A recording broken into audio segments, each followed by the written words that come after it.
Today, I'm talking about TrainingPeaks and the importance of comments and just some tips and tricks on how to use it. This really helps your coach better communicate through TrainingPeaks. So real quick, I know text messaging is awesome, but sometimes, if you for an emergency, texts are great or even a phone call. But just day to day, if I were a coach with 20, 30 athletes, keeping track of all those text messages can be really difficult. So communicating primarily through TrainingPeaks as much as possible really, really helps the coach kind of keep track of everything for you, and also incorporate that into your training plan. So being able to communicate through TrainingPeaks as much as possible is very, very helpful and get you a better coaching experience. So this is TrainingPeaks. This is my last week. This is all live data. We're going to talk about what a good comment looks like versus maybe, less helpful comment. Obviously, the default, a lot of athletes don't really put any comments on their workout, but really being able to comment a little bit after the workout, like what went well, what didn't go well, really helps your coach understand, okay, was that too much? How can we improve it, and carry that comment and that feedback into the next session. So let's jump into my run here. I haven't put a comment yet. So I'm going to put in here, hey, I went a little off the prescribed workout and ended up doing 3 by 20 minutes at tempo, but I was able to hold more aggressive pace of 650 per mile for each of those 20 minutes. If I could spell that, it'd be even better. I did take some walk breaks in between rather than a slower run. So this is kind of like, hey, this is what I did, which was a little off. And sure, I probably should have done it better, but hey, this is what I did. And then, moving forward,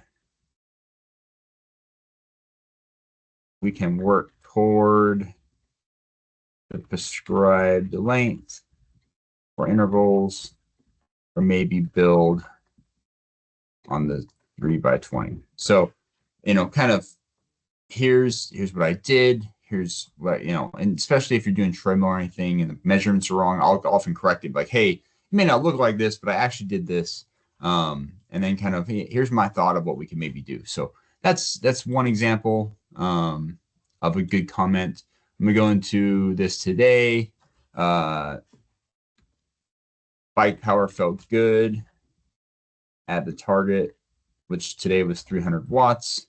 However, because of the long run yesterday, my legs were a bit heavy and staying in aero, and so I did not do the intervals in aero position indoors. That's something I can work up to. So a couple examples of live, comments. The ideal comment is kind of like, here's what went well, here's what didn't go as well, and here's something, maybe for the future to think about. Now, I love to put a comment after every workout. There's some where I won't, like a strength workout where it's like, hey, it's just, I did as planned, whatever. Mine, if it's not a key workout and nothing exceptional happens, sometimes I won't put a workout or I say, hey, everything was good here. But on those key big sessions, it's really, really good as soon as the workout is possible to put a comment in there. Ideally, kind of right after, a lot of times when I'm doing my best, I'll finish my workout, I'll kind of be refueling and just pull up my phone, write a sentence or two about the workout. So that's kind of the best practices on comments. Then your coach comes in and says, hey, awesome, I see what happened here. They'll often make a comment as well. And then based on your feedback, they'll make some changes to the next session. So, example, my long run, it was 40 minutes of tempo and then 20 minutes tempo. I ended up doing 3 times 20 because halfway through the 40, man, I'm like, all right, I need a break. I haven't run 40 minutes tempo in a couple months, so this is big. And all right, great, awesome. Let's meet you where you're at. Maybe, we had 3 times 20. Maybe next time it's like, 2 times 30, or, you know, 30, 25, 15, whatever. So like there's lots of options there.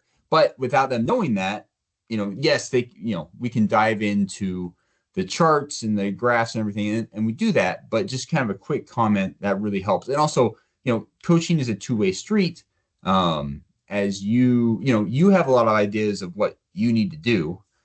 I know I need to practice riding an arrow, especially indoors, so that, I don't fatigue an arrow. I did not nail that today, but hey, that's something I could work out. So maybe, hey, let's do that same workout, but no, next time we'll do it in arrow position. So a couple thoughts there. As swims, feedback's really good. Of like, here's a comment I had from this, like, hey, I couldn't quite hit the times. Here's the times I did hit. And that's really good feedback. Okay, hey, 34 seconds for 50 was too ambitious. Alex was barely hanging on with 37s, 38s, which that's my swimming. It is what it is, at least right now. And so, okay, rather than asking for 34s again next week, let's try to hit 37, 36 and then work up to it. So those kind of things really, really help with training. Next, so that's workout comments. Very, very important. There's another great opportunity to check in each week. And we look here on Sunday, what Lizzie coach is asking is, hey, how are you feeling how are you feeling about your training? How are you currently feeling? What went well? What didn't go well? What can set you up for success next week? And how's life outside of training? And being able to check in once a week on Sunday and have that in there religiously on Sunday is very, very helpful, because it's a way to, like, okay, man, I was training really fatigued me this week. I'm like barely hanging on. I got huge presentations at work.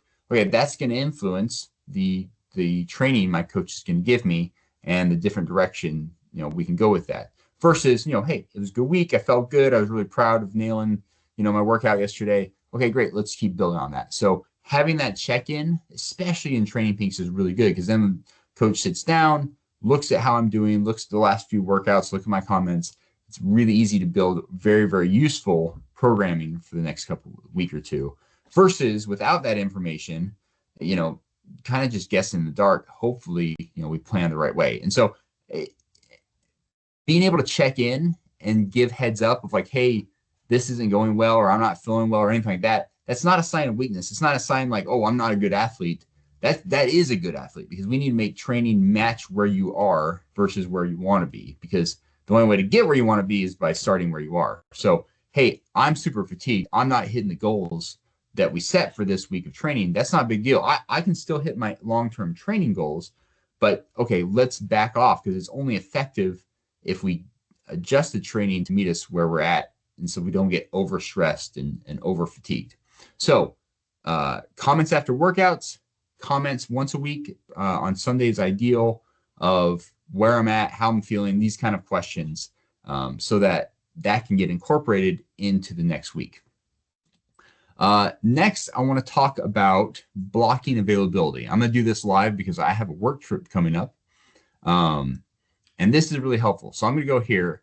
I know that Monday through the 27th through Saturday, I'm going to be traveling.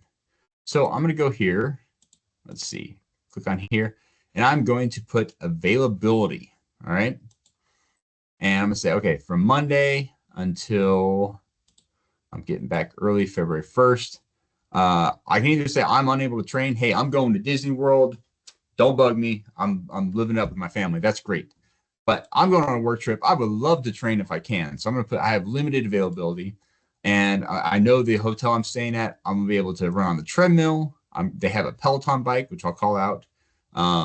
They got a great gym, which is awesome. So let's add strength. And then I don't know where a pool is, so I'm going to call that out. And, I'm going to say, hey, this is a work.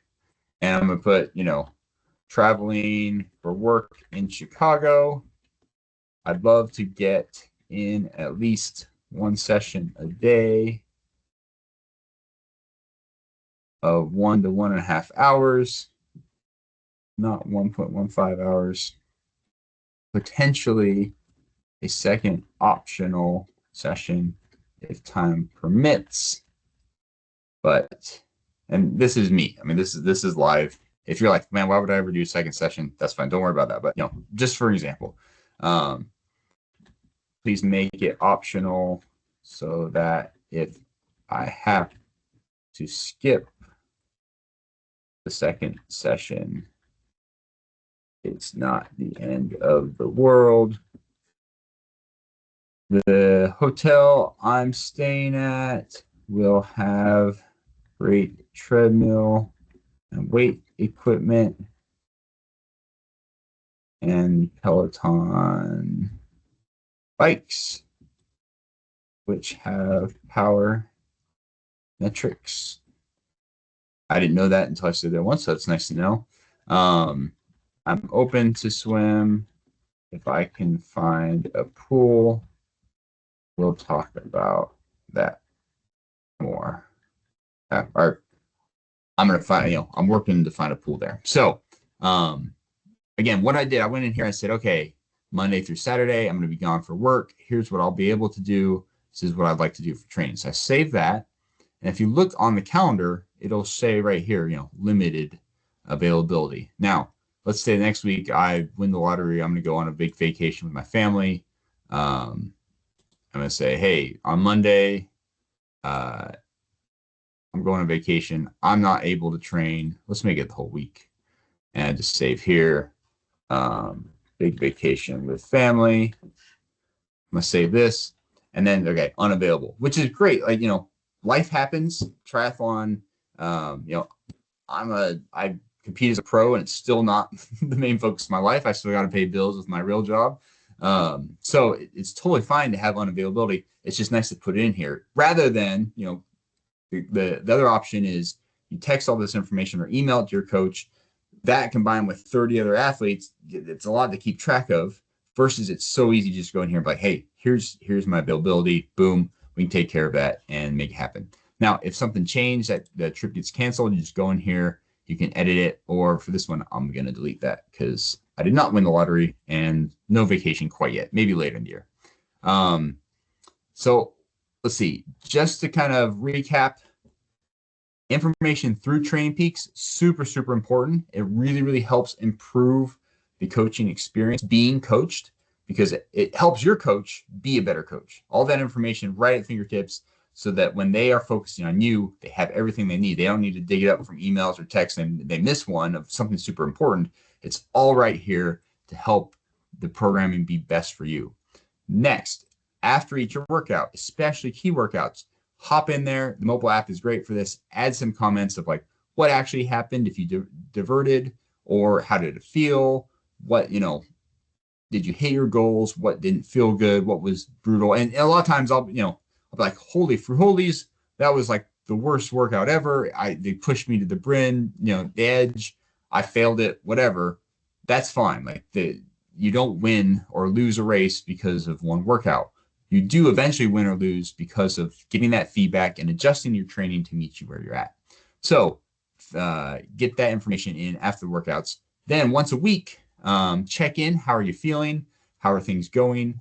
Get that all in marked in the kind of help guide the next week of programming. And then next is availability. So with work trips, with things that come up, put that in there, limited or blocked, or whatever. That really helps be creative and get everything fixed so that we can have the best programming for you from your coach. So let me know if you have any questions. Happy to dive into this more. Really, TrainingPeaks is set up really, really well to have a really good coach-athlete experience, especially with all the communication that goes into that. So thanks so much.